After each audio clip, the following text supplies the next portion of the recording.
ఈరోజు కొంతమంది నా గురించి కూడా ఎదురు చూస్తూ ఉంటారు. అందరికంటే ముందు రోడ్డు ఎక్కుతాడుగా శాలేమన్న, ఎందుకని రోడ్డు ఎక్కలేదని.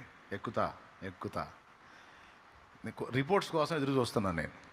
దేవునికి స్తోత్రం.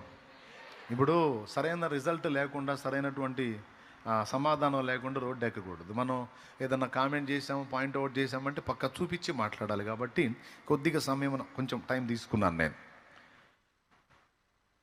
నా సహోదరులు కొంతమంది ఇప్పటికే చిలకలూరుపేటలో ర్యాలీ నిర్వహించారు, చక్కగా జరిగించాడు దేవుడు. దేవునికి స్తోత్రం. దేవుని చిత్తమైతే నేను కూడా దేవుడు నాకు ఇచ్చినటువంటి సంఘాలతో, మెయిన్ బ్రాంచ్తో మొత్తంతో కలిసి నేను రోడ్డు ఎక్కాను అనుకో, చిలకలూరుపేట పట్టణం మొత్తం స్తంభించింది.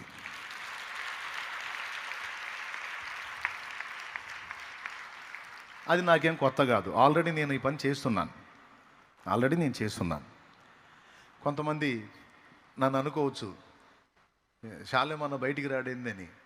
నేను చెప్తున్నాను, కొంచెం నా వీడియోస్ ఉంటాయి యూట్యూబ్లో అప్లోడ్ చేయబడి, కొద్దిగా వెనక్కి వెళ్ళి చూడండి.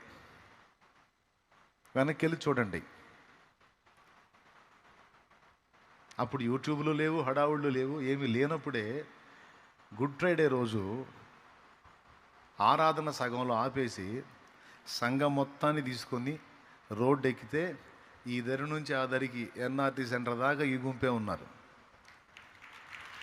మన గుంపే ఉన్నారు. ఏది అప్పుడు సంఘాన్ని, ఇప్పుడు సంఘం తీసుకొని రోడ్డు ఎక్కే మనకు అదే చెబుతుంది. ఈ దరి నుంచి గడియార ఇక్కడికి మొదలు పెడితే గడియార స్తంభం ఆ చుట్టూ సౌత్రా సెంటర్ మొత్తం ఉంటుంది.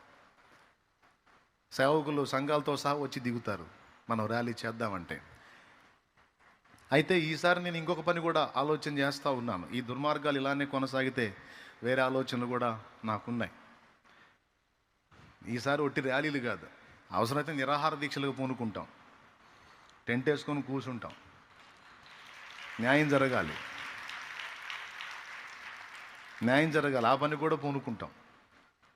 మరి ప్రభుత్వాల దృష్టికి పోయి అవి సీరియస్గా తీసుకొని, మరి క్రైస్తవ్యాన్ని దూషిస్తూ, యేసు ప్రభుని నానా మాటలంటూ, మరియమ్మ తల్లిని దూషిస్తూ, మరి భయంకరంగా విచ్చలవిడిగా వాళ్ళకి ఇష్టం వచ్చినట్టు మాట్లాడుతూ ఉన్నారు. మరి వాళ్ళనే అదుపు చేయలేదు, వాళ్ళనేం కట్టడి చేయలేదు, వాళ్ళ నోళ్ళేం బంధించలేదు. మరి అన్యాయం జరుగుతుందని అన్యాయాన్ని ప్రశ్నించిన వాళ్ళని జైళ్ళకు పంపుతున్నారు, వాస్తవాన్ని వాస్తవంగా మాట్లాడినందుకు చంపుతున్నారు. ఇవేమో మరి వీటికి తగిన న్యాయం జరగట్లేదు. ఆల్రెడీ దుర్మార్గం చేస్తున్న వాళ్ళనేమో పట్టించుకోవట్లేదు. ఇది స్పష్టంగా కనపడుతుంది. కాబట్టి ఒక పూట ర్యాలీ చేసి చేతులు దులుపుకోవటం అన్నది కాకుండా, అవసరమైతే నిరాహార దీక్షలకు కూడా పూనుకొని మరి ఆ విధంగా కూడా చర్యలు తీసుకోవాలనేది